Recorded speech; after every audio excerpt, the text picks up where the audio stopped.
Extraction shooters that flopped hard, and maybe one or two that didn't. Ready, set, go. Okay, I have a weird theory. You know, back in 2017, Battle Royales just like exploded in popularity, starting with PUBG going into early access. It was like a wild experience. The game didn't run very well, but everybody wanted a taste of that sweet Hunger Games large-scale action. But then Fortnite would be reworked from its original idea into a Battle Royale game, and that would become super successful. That's like two games in the same genre, both doing pretty well. And the thing with Fortnite was, it was just like a spin-off mode that they took an existing game they were working on and spun it into a Battle Royale, and it was way more successful and had more interest than what the original concept had. And then all of a sudden, with these two games being super successful, it seemed like every major publisher wanted in on the Battle Royale hype. Do you remember the game Paladins? They spun off to do Realm Royale, originally known as Paladins Battlegrounds. Even games like H1Z1 that were doing the Battle Royale stuff earlier were seeing more interest during the time that BRs were like super big. It was like a video game gold rush where every studio, or at least a lot of the big publishing studios, wanted in on this genre. Call of Duty scrapped Black Ops 4's campaign and like had the team work on a Battle Royale in the last 8 months of development to get Blackout out. That was after COD Online had a Battle Royale mode added into that version of the game in China. Respawn Entertainment just finished Titanfall 2 and were getting ready to work on some other project, probably Titanfall 3, but then they were like, Battle Royale, let's go. EA wanted it, and Apex Legends was born. Battlefield 5 had the Firestorm mode that nobody played. Fallout 76. Yeah, we put a Battle Royale in Fallout 76.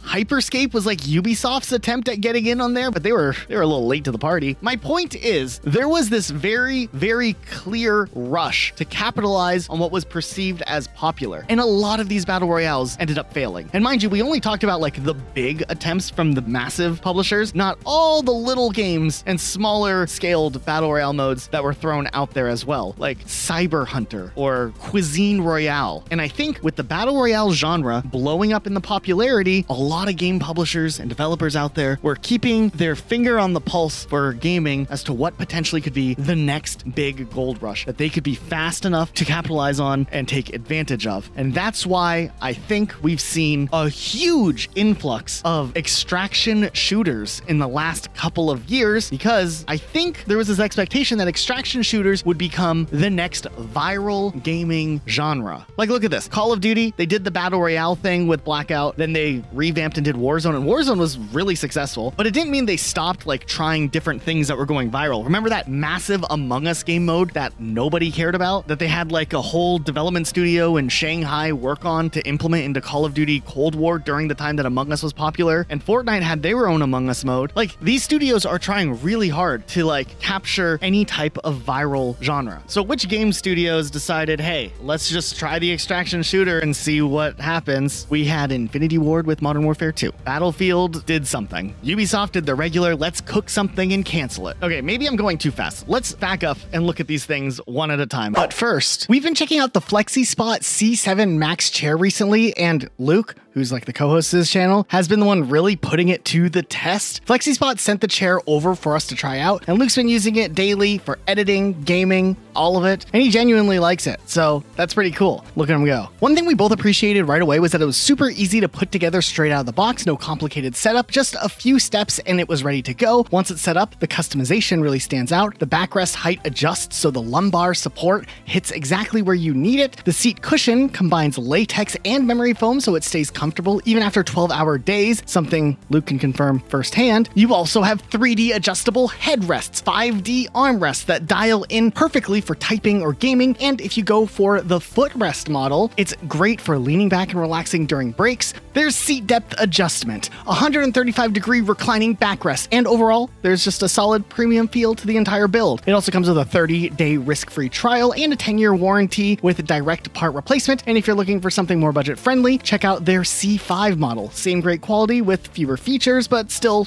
pretty good. Bottom line, Luke's been loving the C7 Max, and if you're spending long hours at your desk, this chair 100% is worth checking out. Use our link and code in the description to get the best deal, and let's get back to it. Modern Warfare 2, and no, we're not talking about the good one, we're talking about the more recent one that they called the same name as an existing game in the series. I get it, they do Call of Duty every single year. They have to have some sort of like gotcha grabbing type appeal, I guess, to get people interested. And when Modern Warfare 2 was set to release, the thing that they tried was to jump on board on the extraction shooter craze and introduced DMZ, which definitely wasn't a battle royale map, just repurposed as an extraction shooter. Okay, to be fair, if you had never played an extraction shooter before, or you just like the Call of Duty mechanics, it was competent enough at launch. Like, you ran around, I guess, you gathered stuff. There was like the weapon system that they had all set up where you could like bring weapons, but you could also lose them, but you could also save them. They had like the checklist of things you would see in extraction shooters. There were like strongholds, enemy players, incentives for riskier places, and like AI controlled enemies as well. But why did this not last more than just a single Call of Duty game? Well, I think the answer was pretty obvious. It was boring. I don't know. Call of Duty kind of has the reputation of being like the fast-paced action blockbuster type gaming experience. Have you seen how fast-paced multiplayer is? The appeal of extraction shooters, on the other hand, I think, has always been like the more tactical, assess the threats and make your decision wisely, outwit your opponents, and get away with all the good gear. And I just don't think it really translated all that well into DMZ. I mean, there were people who were like hardcore DMZ fans, and I think I was surprised when I came back randomly and played DMZ like a year after Modern Warfare 2 was already gone. Like Modern Warfare 3 was out. I think people were gearing up for Black Ops 6 to release, and there was like still a couple of people playing it, like voice chat and everything. And I think the biggest takeaway is it didn't really do anything unique or stand out to set it aside from other extraction shooters that are kind of already out there, that are maybe even more focused. You know, Warzone with Call of Duty was pretty successful because they did the whole like gulag thing where you 1v1 someone for a chance to fight back, and it set it apart. It came out at a perfect time. There was a lot of people in a lobby. At least it had its unique angle, where I felt like this version of an extraction shooter just didn't quite hit the nail on the head, and it seemed like they really slowed out any updates even after its launch. Like, people weren't that interested, and then they discontinued it by the next Call of Duty. You can still play it, but there's no new updates. The following year, though, they decided to spin it up again. How can we do something with the extraction shooter test bed that we did with DMZ and do something different? And I guess they maybe saw like the DMZ in the abbreviation and thought, that's it, zombies. The zombie version, which came out in Modern Warfare 3, which essentially was another extraction shooter, but this time with zombies, I think was still a much better experience than Modern Warfare 2. It did eliminate the whole player versus player aspect, though, which I feel like is still a big part of the extraction shooter type of experience. But at least the zombies like gave some good replayability, and the difficulty did ramp up the closer to the inner city that you got. I spent a little bit more time on this. I never really got into the grind of wanting to level up guns and doing all of that, but I did like just trying to survive as long as I could while a bunch of dogs were chasing me. That was fun. It was a weird experience. Sometimes you would be downed and like a random player could potentially come and save you, so you could choose to just lay there for a long time and wait and hope that someone came by. Sometimes they would. And there's also this weird glitch where you could call in like a drop. I don't remember exactly what the item was, but it would blow up the helicopter that everybody uses to extract. So if you were on the last helicopter and someone just happened to call in, I think it's a juggernaut in a drop, it would blow up the helicopter and everybody would die to the circle. Good game design. I'm sure we'll see something similar to this in the future. I mean, Call of Duty's tested out different types of game modes in a lot of different Call of Duties. Remember Extinction from Ghosts? That was a game where you had to extract as the end goal, not really an extraction shooter where you loot and do it in the traditional sense like Tarkov, but it was something. I'll be honest, I'm not a huge fan of the multiplayer side of Battlefield games. The ones that have campaigns, I like them, but when it comes to multiplayer, these large-scale multiplayer experiences is where I feel like my individual impact doesn't really matter. It doesn't really move the needle as much as to whether or not my team wins. I kind of just exist there in this large-scale battle. It doesn't get my gamer adrenaline pumping in the same vein as what like a down-to-the-wire match in Rainbow Six Siege might. Now, don't get the wrong idea. I totally understand why people like Battlefield Battlefield and the whole online component when it's done well. But to be fair, it's never really been for me. That being said, I technically am the perfect candidate for Battlefield's new game modes that they periodically try out in new releases in an attempt to reach a larger audience to engage and play their game. Remember when they did a whole Battle Royale mode that was paywalled and wasn't really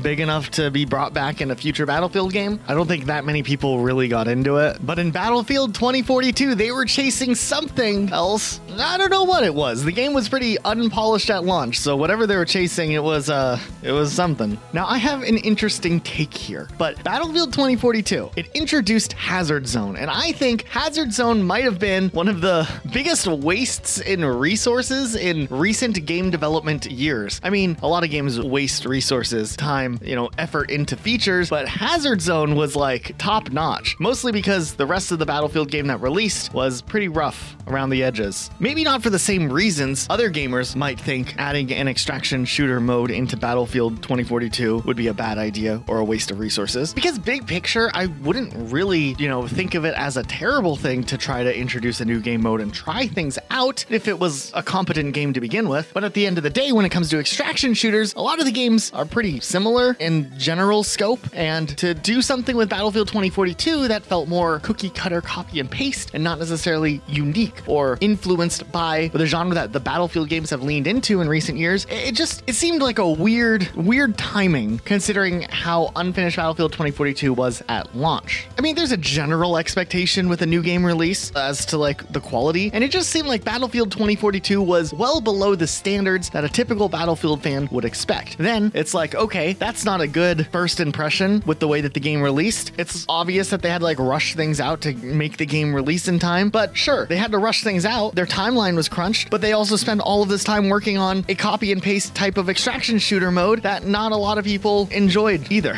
I mean, at the end of the day, instead of polishing the game, EA made the decision that there needed to be an extraction shooter mode that needed all of the time and resources because they wanted to capitalize on the fad more than they wanted to, put out a polished game. I guarantee you this decision was not an entry-level developer's choice. This was definitely something from up above being like, you guys got to have an extraction shooter. That is a #1 priority here. Or some sort of fad gimmick mode that can go viral, hit the masses. Was this the most effective use of time when the game was half cooked? Would the time have been better served working on Battlefield 2042 itself? Now, we could say the same thing about Firestorm, which was the Battle Royale mode from a few years earlier in the previous Battlefield, but criticize Battlefield 5 all you want. The game at least had some things going for it. It wasn't a complete disaster at launch, and some people did have fun with the Battle Royale mode. Not the same thing I could say for Hazard Zone extraction mode in Battlefield 2042. I have yet to meet someone who was like, dude, this was the best version of an extraction shooter that we've ever had. So why was Hazard Zone not extremely popular? I think it was because it was kind of boring. Now, the fact that Battlefield 2042's player base dropped dramatically immediately after launch, people were jumping ship. If you watch the numbers of players, there were older Battlefield games that were years old getting more players in the first couple of months after Battlefield 2042's launch than what Battlefield 2042 was able to sustain. So the population was already dipping out, but then if you wanted to play Hazard Zone the way that the game was intended, you had to actually be lucky enough to find a match. And with a low player base and not a lot of interest in extraction shooter mode, the hardest journey in this extraction shooter was the journey to actually find a match sometimes. I mean, I get it that sometimes game modes just aren't as popular and becomes harder to play, but if you have to look at your clock and be like, oh, well, guys, it's peak time, this is the chance we have to play this game mode, it's probably not the best use of resources for a game. But then if you actually got into a game, the whole flow of the game, the pacing itself felt weird, especially for a Battlefield game. It was you're in this extraction shooter map with 8 different squads in total, and you could get random queued teammates, and they definitely were not trying to coordinate with their teammates. They would just run in there, maybe get picked off by a sniper, rage quit the game, and then you're by yourself against squads. There was this weird packet system where you had to run around and collect packets, but I think that also kind of de-emphasized teamwork. Honestly, for a pretty mediocre extraction shooter, or just an okay one, even if it was just a passable experience, the fact that all of Battlefield 2042 was already in such a rough state, I think Hazard Zone was kind of dead on arrival. This game type didn't even stand a chance. And it didn't take long before it was announced that they would be discontinuing new updates for Hazard Zone.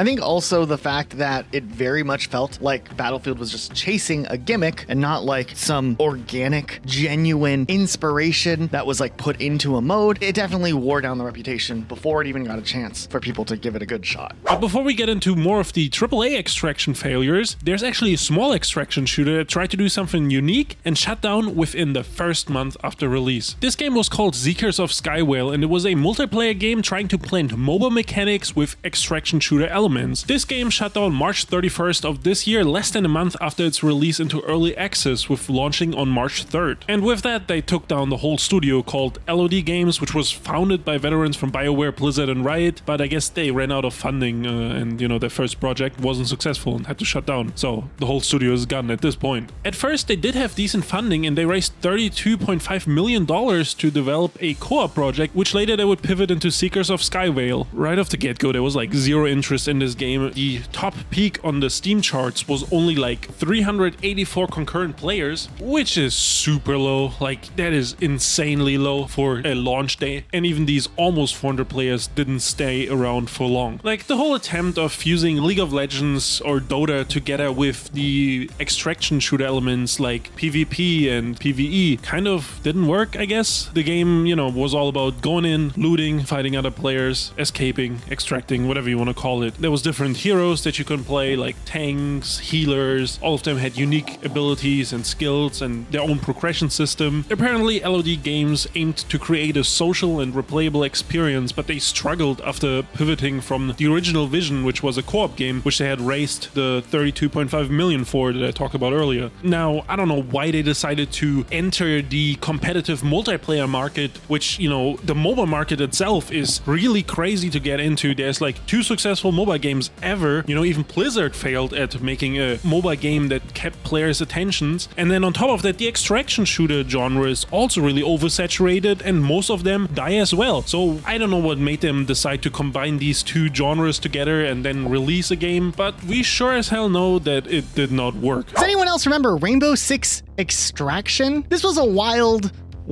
game idea, and I was unsure if this even counts as an extraction shooter, but extraction is literally in the name, so how can we not, you know, include it here? But I think it's a perfect example. A little like caveat to the extraction shooter genre, Rainbow Six Extraction is a PvE only extraction shooter, but I mean, the premise is the same. You go in, you do your thing, and then you try to extract, and that's fine, except Rainbow Six Extraction was a weird concept because the game had some things going for it. They kind of figured out like a decent flow for a challenging thing that you have to face. Like, that game is hard and you have to work with your team, and that's done well. The replayability and gameplay loop is probably the biggest problem that happened with Rainbow Six Extraction. The fact that you had like cooldowns on the operators made it a lot less fun across the board. And then on top of that, progression across the board just felt really slow. So while Luke and I did play the game when it first came out, we gave it a good try. I think we just were kind of done with the game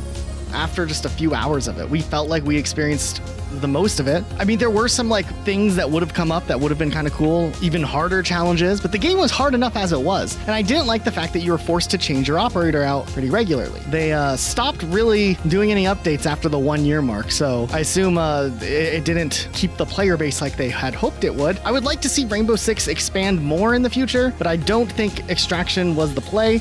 That would have worked better as like a game mode in regular Rainbow Six Siege, but they made it its own thing. Rainbow Six Siege isn't the only franchise Ubisoft has been trying to push from the Tom Clancy universe. The Division also has been getting a ton of projects. First of all, there was obviously 2 games, The Division 1 and 2. Then they announced a 3rd Division in 2023. Then a mobile game coming. Then there was also a movie announced to be in development and some short films released, and they really tried pushing The Division as well. And also all the way back in 2021, they announced an extraction shooter coming to the Division franchise as well. This game was going to be called The Division Heartlands and was going to be set in a rural American town called Silver Creek. And the best thing, this game was going to be free to play, which would have been the first for the Division franchise at the time, because, you know, the Division games, the mainline games, they were always paid. So this was going to give people a chance to experience the Division gameplay and the whole, you know, vibe in a free to play setting, like for free. Obviously, it's called free to play. But originally, this game was supposed to come out in 2023 and kept getting pushed back until last year when it was officially cancelled. Now, this obviously fits this video because it failed before it even came out, but I have a little secret to tell you guys, and this is the only way I could think about how to legally talk about it. But I have a very close friend. He's like very close to me. Some would say he's just like me, but he's just a very close friend. You guys get me? And that friend was able to get into the closed beta for Heartlands. This closed beta was under an NDA, so it's not quite sure if my friend can publicly talk about it or not. So I'm just gonna keep referring to him as my friend. And thinking back to 2023 when my friend played the closed beta, he had to say that the game was really boring. It was super lackluster. There was barely any PvP combat that he experienced, and the PvE combat was also boring. It was a big open world with nothing going on, and obviously it was a beta, but he could already tell that this game wasn't gonna be it. And Ubisoft must have felt the same way because obviously they ended up canceling the game and, it'll never be released. Reasons never been officially released. Obviously the game had some development issues with being pushed back. Then also over the last couple of years, Ubisoft canceled countless titles, when it comes to the Tom Clancy franchises. Obviously, most notably, Ghost Recon Frontline and Splinter Cell VR were recently cancelled, and the whole studio recently shifted focus and kind of split up their franchises in this new Tencent deal. That's kind of interesting, so we'll see what happens with that. They might have seen that this game cannot hold up to the other extraction shooters, and there was like this fatigue going on. My friend would actually say that this game felt like a worse version of DMC, and DMC is already pretty boring. So I think Ubisoft made a good decision with cancelling this game and,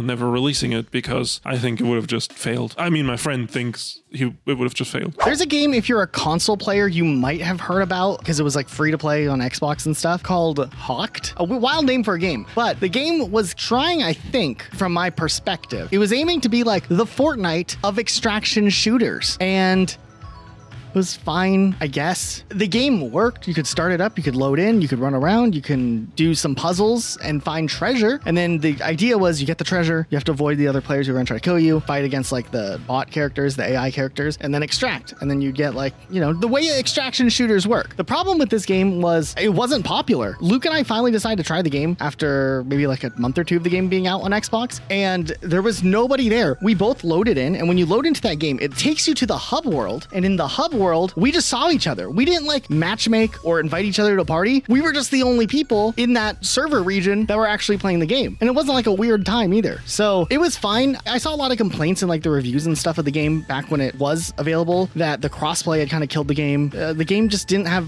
enough going to make it more fun than Fortnite, I guess. I don't know, extraction shooters to me, like, it's gotta be like really, really intriguing if you want to play it. Otherwise, it can very easily get very boring. But maybe that's just me on that. In June of 2021, German developer Jaeger, best known for Spec Ops The Line, announced The Cycle Frontier, a free-to-play PvPvE extraction shooter set on the alien planet of Fortuna 3 or some shit. This whole game was a recycled version of a earlier title they had done in 2019 called The Cycle, which was trying to be a battle royale with PvE elements that also failed. And since they already tried hopping on the battle royale hype, I guess they were also trying to chase the extraction shooter hype. And when the closed beta started in late 2021, there was a little bit of hype for the game. People kind of liked the vibrant world that they were presenting, and there was some PvE elements that were a little different, and the game's focus wasn't fully on just PvP as much as some other games like Tarkov and stuff. So at first people kind of were like, oh, this could be interesting if they develop on it a little bit. And upon launch, you could see the interest because there was 40,000 players on Steam in the first day. Plus, this game also released on the Epic Games Store, I believe. So,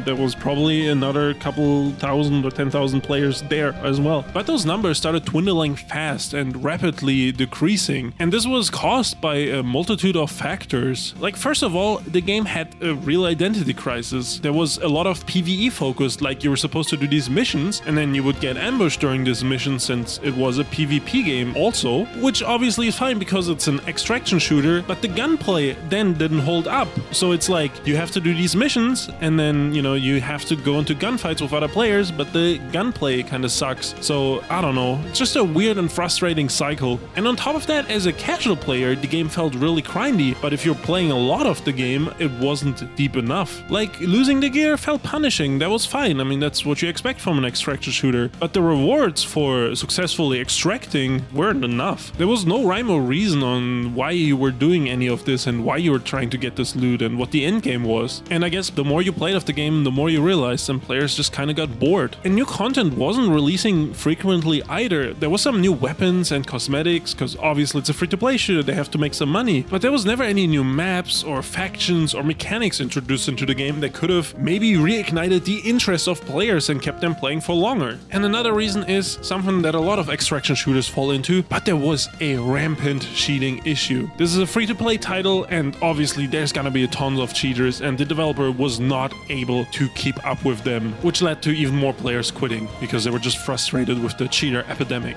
And yes, this was a real cheater epidemic. This was so bad that the developer themselves, when they made the announcement to shut down the game in 2023, heavily blamed the cheaters for the failure of the game. They themselves said, during perhaps one of the most important periods of a live game, we faced many challenges. One of them, and perhaps the most crucial one, was the increasing number of cheaters shortly after the Cycle Frontier went live. Although we had tools and measurements in place, we quickly realized we needed to improve our anti-cheat efforts to be able to ensure a fair game experience for all players. By the time we got additional partners on board for our anti-cheat efforts and could focus again on gameplay and performance improvements for the Cycle Frontier, plenty of folks had already been affected, and as a result we saw a significant decrease in our player base. And with that, these servers for the Cycle Frontier would end up closing late September of 2023, and the game would kind of be forgotten and disappear into obscurity. I did play a little bit of it when it first released, and I thought it was boring. I played like 2 matches, and I could already figure out from that I probably don't want to spend my time on this game, and I didn't encounter any cheaters. But if someone in my position that is maybe slightly interested does encounter cheaters, it obviously turns them off as well, and it's just a bad look for the game. Obviously, while they themselves cited the cheaters as one of the reasons why they shut down the game itself also financially didn't make them any money, so it didn't make any sense to keep it going. So there's a couple of reasons why they ended up shutting it down. You guys remember Dr. Disrespect? Well, he's known for a lot of things, but he's also known for founding a studio and trying to release an extraction shooter called Dead Drop. Is it Dead Drop or Dead Rop?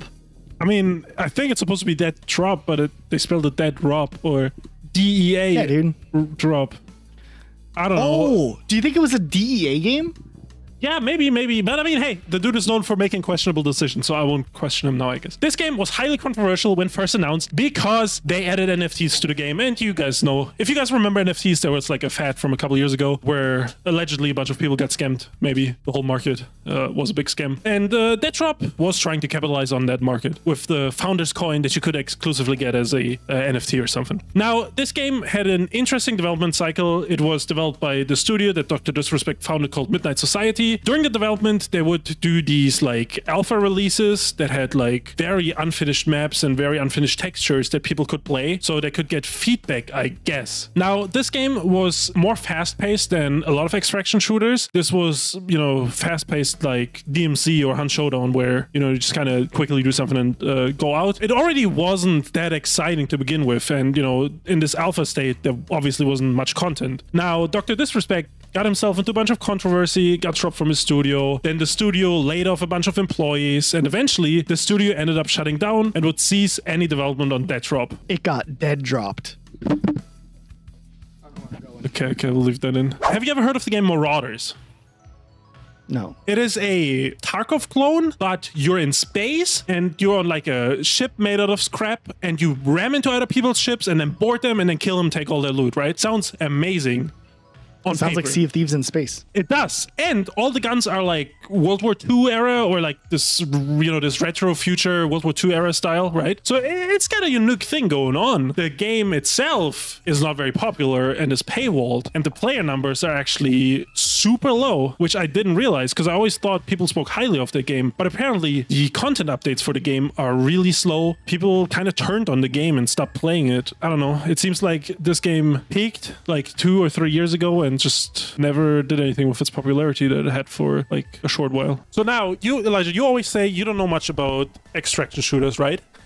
But do you remember when we watched our friend play that Sega one? Oh, and there was like Sonic skins. Right. Yeah, you could be Sonic, you could be Knuckles, you could be Tails. Actually, what was that called again? The Hyenas. Lone Wolf. The lone Hyenas. wolves. The lone hyenas. So it's called hyenas. I couldn't remember.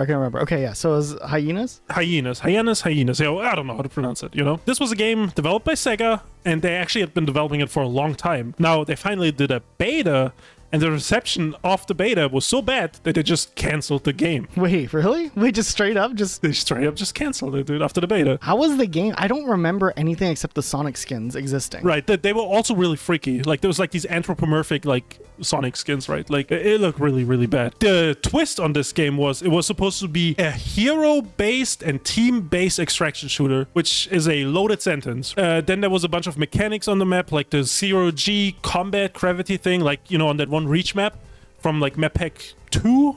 You know what I'm talking about? Oh, like Anchor 9. Yeah, Anchor 9, that's the name. This game had those mechanics as well. That's what made it stand out. Or was supposedly made it stand out. Besides the bad beta reception that we already talked about, apparently this was also a really expensive game for Sega to develop, and they already sunk like a couple years into it. So I guess they eventually decided to cut their losses and just end it right here before they're gonna sink more money and lose more money, because I don't think the game would have done very well. Do you think it actually would have been called Hyenas? It's such a wild name for a game. Well, yes, I think it would have, because the heroes are the hyenas. Like, the hyenas, you know how, like, in Overwatch you have the heroes?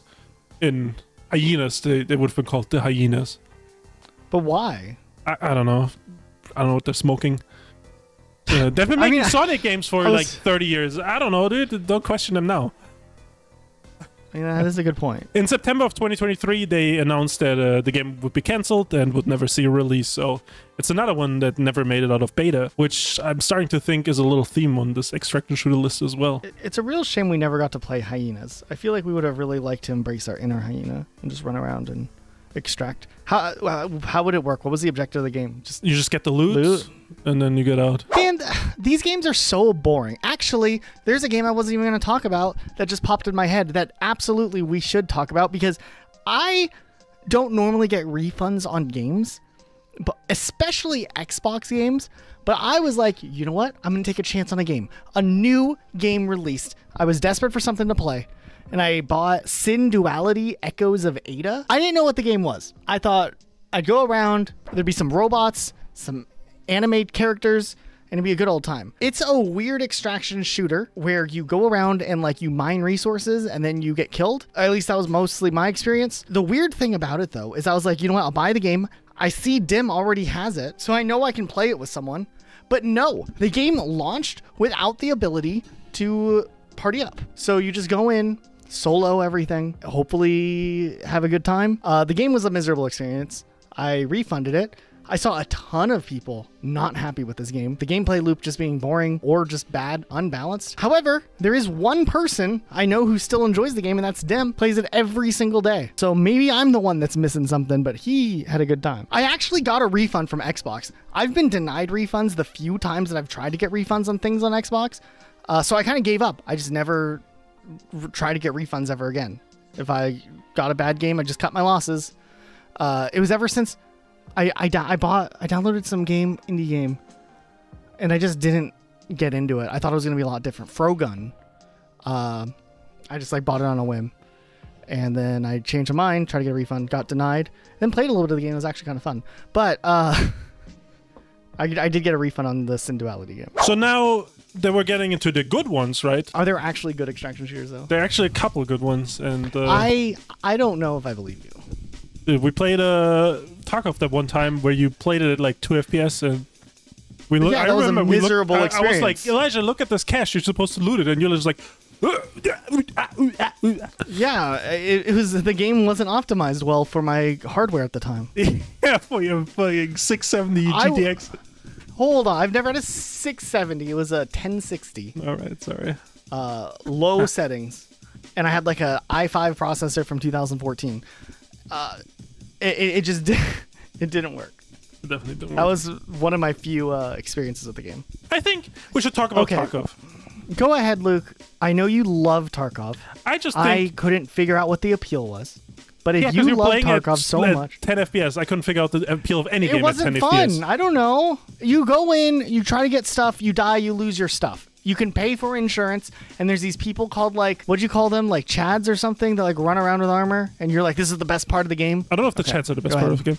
But anyways, this is the thing. Tarkov is not for the weak-minded. It's not a casual game. The extraction shooter genre is not casual. And I think that's what a lot of these games fail, because Tarkov is so defining in the genre and is the most popular one. Would you agree to that? I do agree it's probably the most popular one. Right, because it's hardcore, it's really hard, the survival rate is super low, and it's high risk, high reward because it's so hard, right? I think it's hard because there's just a lot of cheaters, right? I mean, that is an issue we'll get into later. That is also on my list, yeah. But these three things, like, kind of define the game. It's hard, and there's high risk, high reward, right? That's what makes it interesting, right? That's why you even care about the loot you're extracting with. And there's a lot of mechanics. Like, there's a whole, like, eBay market in the game for items that you extract from the raids, right? That you can, like, sell and then make more money, etc., etc. It can work in its niche, but it is very hard to recapture. And I don't think AAA studios are able to recapture it at all, or haven't been able to. I have a question for you. Do you think PUBG is the best Battle Royale game that's ever released? No. Because I feel like it's the same thing. Like, PUBG to Battle Royales is what Tarkov is. No. Okay, that is... I mean, I see your point, but let me put it this way. Tarkov is like DayZ. Imagine Warzone, or imagine Call of Duty, or them trying to make a DayZ-like game, right? They wouldn't. They just can't capture it, right? Don't you hate DayZ, though? No, I think DayZ's fine back in the day. I remember you going on a huge rant about how you died on a ladder and that you never wanted to play the game was buggy. Again. Oh, that was a standalone, yeah. But, yeah. So you hate DayZ or no? I don't know, dude. You hear me complain about Rainbow Six every night. I hate Rainbow too. I don't know. What is your point here, dude? There's a mute point. Anyways, I just think, like, all these AAA studios aren't able to recapture the magic that a niche product like Tarkov has. Because it is a niche genre. It's not the next Gold Rush. I don't think it is an appeal to, like, a casual audience. I don't think extraction shooters can appeal to a casual audience. I agree with that. I don't think that extraction shooters were the next Battle Royale like a lot of developers and publishers thought it was. Tarkov itself has its own issues, right? There's a big cheater issue. There's, like, this video, you know, I'm pretty sure every time we talk about Tarkov I point out this video, but the guy goes in and with a cheat and he does, like, this wiggle behind walls, and then all the cheaters wiggle back, and it's like 90% of the players. I mean, I don't know if it's really 9%, but it's a high amount of players that actually wiggle back. It was insane. When that video broke, it was like this, like, shock that such a large portion of players were cheating. I think it was, like, impossible to find a game that didn't have multiple cheaters in it. Those things kind of ruin, and then the developers obviously not doing anything about it, or not being able to do anything about it. I don't know what, at the end of the day. It's fine. I guess it's still the most popular thing in the genre, because I don't think the genre is for everyone. And yeah, I don't know. I think that's fine, though. I just think this whole Gold Rush thing is a little silly. Right, I agree with that. Now, as a more of a console-focused player, you're a console player out there, you know my struggle, especially if you want to play an extraction shooter, because, like, the closest thing you had to experiencing something viral, at the time at least, that Tarkov was Vigor, and it was fine. I had fun with it the few times we played it. I am sure there's bigger issues at its core, but it was, like, a cool way to go run around and experience the genre for, like, a couple of times and then never play it again. But I do think it's the best experience if you want something like Tarkov on console. I definitely... Yeah, it was, like, competent enough. It wasn't as bad as some of the ones that we've talked about, for sure. I think it was a very good experience for what it set out to be. Do you remember, like, we played one time, you, Dim, and I, and we're, like, by some railroad tracks, like, crawling in the grass or something, or the snow? Yeah, because it was, like a team by the some car other players, or and they just like they didn't see us, and we were like, we were just hiding, freaking out. We're just Good ranting. time, see, little experiences like that. Yeah, but Vigor so special. Yeah, that's what I'm saying. And these experiences you can have with Tarkov, Vigor, that's why those are, like, decent ones. You know, they're, I don't know, there's just, like, stakes. You just feel, like, intense when you're in these situations, right? But, like, in DMZ or something, what's intense there? You know what I mean? Like, that the game crashes. I think that's probably the most intense thing about Call of Duty. DMZ. And also, you said I hated DayZ, right?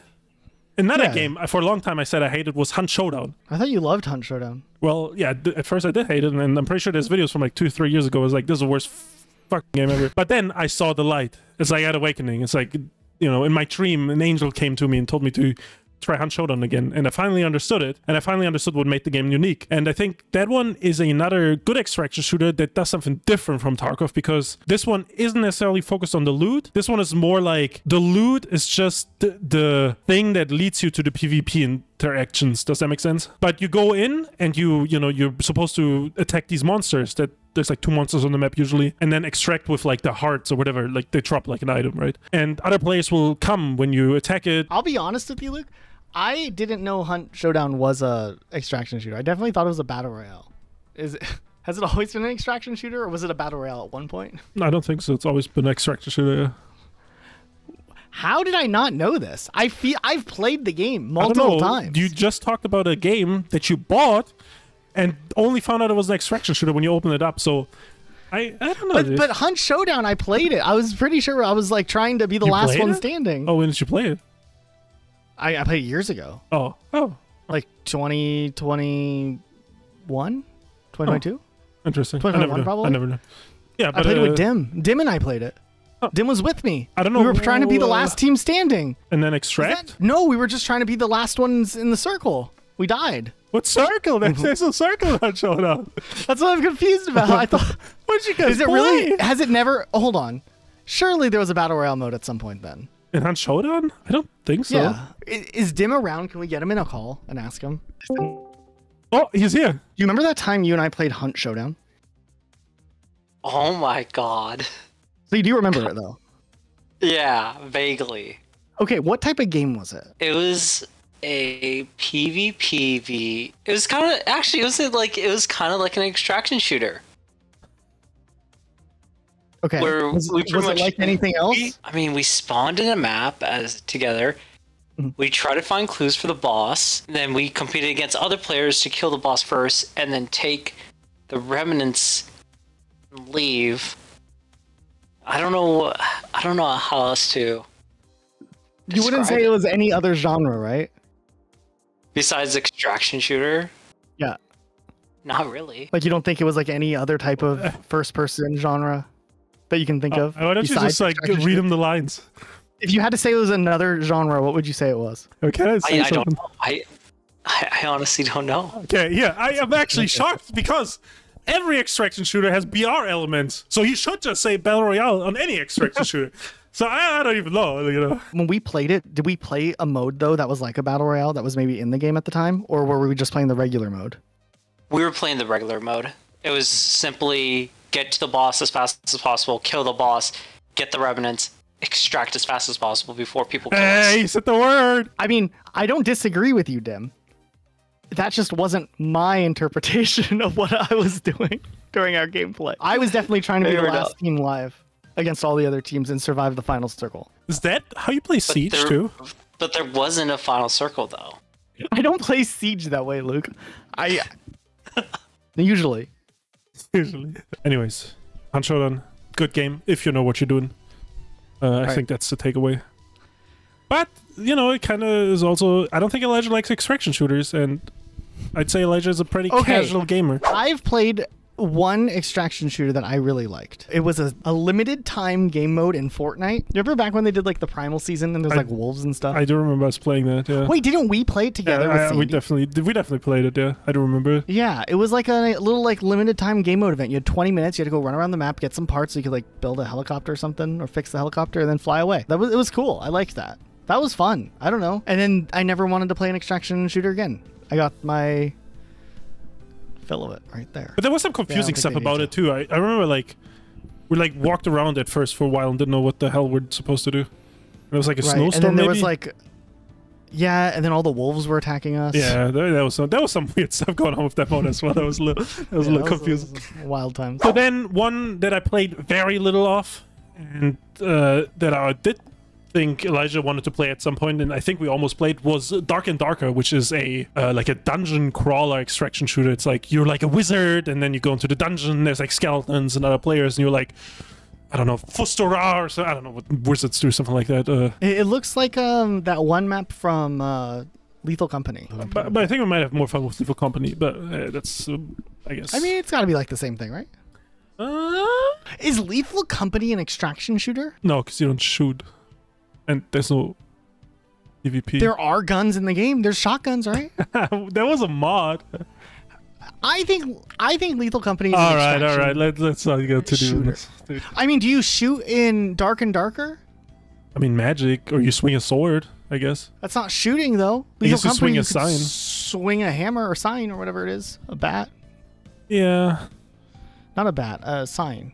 Is there anything else you can swing? There's a stop Just sign the you can sign, I swing think. and like the triangle sign you can swing. I guess there's two different signs. I think it should count as an extraction shooter. All right, while we're on the point of the extraction shooters that might or might not count, how do you feel about Helldivers 2 being an extraction shooter? Because that also doesn't have the PvP element, but you definitely drop in and then you extract at the end of it. I mean, we counted Rainbow Six extractions, so I mean, I guess technically Helldivers, Call of Duty Zombies even, like new modern day Call of Duty Zombies. Oh, Definitely you has the do extraction on it, right? Yeah, you do extract in that. Those are kind of all the good ones I had. You want to talk about the upcoming, the big one? Oh no, Marathon. Well, how are we feeling about Marathon? What do you think Marathon is going to be like? I just don't care. I hope it's good. Technically, love or hate Bungie, as far as new game releases, they haven't ever really put out a truly terrible game. But there's a first for everything. I think the art direction of Marathon's cool. I think Marathon's original source material is really cool. As far as how it does as an extraction shooter that costs money, which means that like the player base will automatically be scaled down from what it potentially could have if it was free to play. I really don't know. I wasn't really impressed with the gameplay trailer. I mean, it looked neat. I'll try it. I'll definitely try it. I'll spend the money and I'll buy it. I don't know if I'm going to be excited about it. I'm just going to reluctantly buy it and play it for as long as I can and hope that I have fun. Yeah, What I'm about not- you? Are you hyped for it? No, I'm not hyped Did you get for that it. Marathon tattoo yet? I'm definitely it. not hyped Let's- for it. Show it on stream. No, I can't show it on stream. It's in a very private spot. I really have to play it to fully judge it. But I think there's some things where I already feel like I've seen other extraction shooters make similar things and they were kind of boring, and they're already doing stuff that's different than Tarkov. And I don't know, we'll see how it works. Obviously, I can't judge it, but I wouldn't be surprised if it is kind of boring, because you say they never released a bad game. Destiny 2 was kind of boring when it released. It wasn't bad.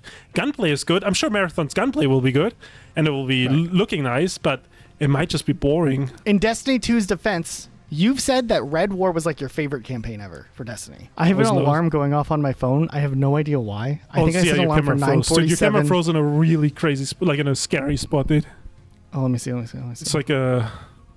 Oh my god. That's why my alarm didn't go off this morning. Oh, you said it for 9:47. I set it for 9:47. Why are you saying for PM, 9:47, not like 45? Whatever. Let's not get into that. Because I wanted the extra 2 minutes. I'm sorry. Okay. Apparently, I got more than that though. Yeah, an extra 12 hours. You know, I said a lot of negative things about Marathon, but I do think there is some stuff that could make it interesting, right? They did say that there will be a seasonal reset, like, I don't know the time frame, like every 3 to 6 months. That's what I expect, right? They will reset everyone, so everyone will start out again on the same level, which I think that is a good point to do new content updates, to change the meta, to do that stuff. And if they actually do that work, right, where they actually every 3 months change the game in a major way, I think it can capture an audience, and I think it can be successful. As long as the core gameplay is fun. Right, and I think the gunplay, definitely, I have a lot of faith in the gunplay. I think Bungie is good at gunplay, and I think they'll make the gunplay good. I did see some people complain that played the alpha, where it's like, oh, you'll go in, then you go to like this computer terminal, you do some stuff, and then you run. It's like kind of boring. Like, you're not doing it for any reason, right? It's like, why are you doing it? So I don't know how the full game release will be. It's just an alpha, so it could still change quite a bit. And did they announce a release date for this year or later this year, though, right? Yes, September. September. Okay. Something. I think it's the same. Is it the same exact day Borderlands is supposed to come out, or was it like right around the same time? No, I think it's the same exact day. What are the odds Halo 7 has an extraction shooter mode at launch? I think they're gonna hop on the BR trend with Halo 7 because they're a couple years They're behind. finally gonna get the BR, dude. Finally. They're gonna be like, dude, people have been wanting a BR for years. That's all they've talked about. Let's not Big talk yikes. about. Let's not talk I about was like, Halo. we gotta talk about Halo somehow. We gotta get it in. No! Well, I feel decent about our list, but if you feel like we missed an extraction shooter or we are completely wrong about a game, let us know in the comments down below. Huge shout out to our patrons and our YouTube members for making videos like this possible. Also, if you want to watch us do this like recording session live, come over to our live streams Fridays at 8 p.m. Pacific Standard Time. We hang out, chat a little bit, talk about games. It's a good time. Anyways, thanks so much for watching. We'll see you guys next time with a new video. So I learned a couple years ago that cow tipping is not a thing. What do you mean it's not a thing? Nobody does People it. don't go and... Oh no, it is. It's not. It 100% is a thing. It's like an urban legend. What do you mean you... It's like myth. I mean, it's like, not you real. could knock a cow over if you go and push it. I'm sure someone's done it. But I'll like tip them. people definitely, I'm sure there's people out there who have definitely gone and at least attempted to tip a cow. Right, but it's just like a made up activity. It's not like a thing. There's scientific 2 hour- studies that couldn't conclude if you can tip over a cow. What do you like if like you can't tip over a cow at all? I mean, not like the myth. I'm asking the- ChatGPT. Hang on. How do I Yeah, because you only believe what ChatGPT says. It's like your religion. You go do that. Hold on. My ChatGPT has a weird voice. Yeah, what kind of freaky version of ChatGPT is? I don't want to see. Yeah, your I don't know. answer. I'm kind of uncomfortable by it. Well, let me change the voice. I'm recording a podcast at the moment, and we are trying to figure out if it's scientifically possible to tip over a cow. That sounds like a fun topic. So, tipping over a cow is often discussed as a myth or a challenge. It would take a significant amount of force and coordination to tip one over. While it's theoretically possible with enough people working together, it's not something to attempt due to the risk of injury to both the animal and the people involved. But you're saying it's technically possible. Yes, technically it's possible if there's enough force and coordination. However, it's not safe or recommended to try, as it can harm the animal and pose serious risks to people. It's better to focus on safe and respectful ways to interact with animals. Even ChatGPT is Thank like, you. stop being a psycho we're- trying to push over a cow. Yeah, like we're not trying to tip over a cow, really. We just want to know hypothetically. But okay. See? There we go. I was just Settled. talking about when people say, let's go cow tipping. That's not a thing people do. I don't know. This actually. it is. Actually. No, It is people a thing don't people go can cow do. tipping, dude. What? People don't just go cow tipping. Like, they're not at the frat house drunk going cow tipping. It's not a thing they do. I bet you there are. I bet you that there's been like hundreds of people who've gone and done it. I don't think people go out and you can't convince Dude, 6 you people to don't know abuse what an it's animal. like. You don't know what it's like in those country towns. I'm not saying it's right, but I'm saying there's definitely people doing it and worse things. to No, animals. they're gonna go have sex with their cousin or something in these country towns, dude. I mean, that might be what they do after they tip the cow over. That's like a night on the town.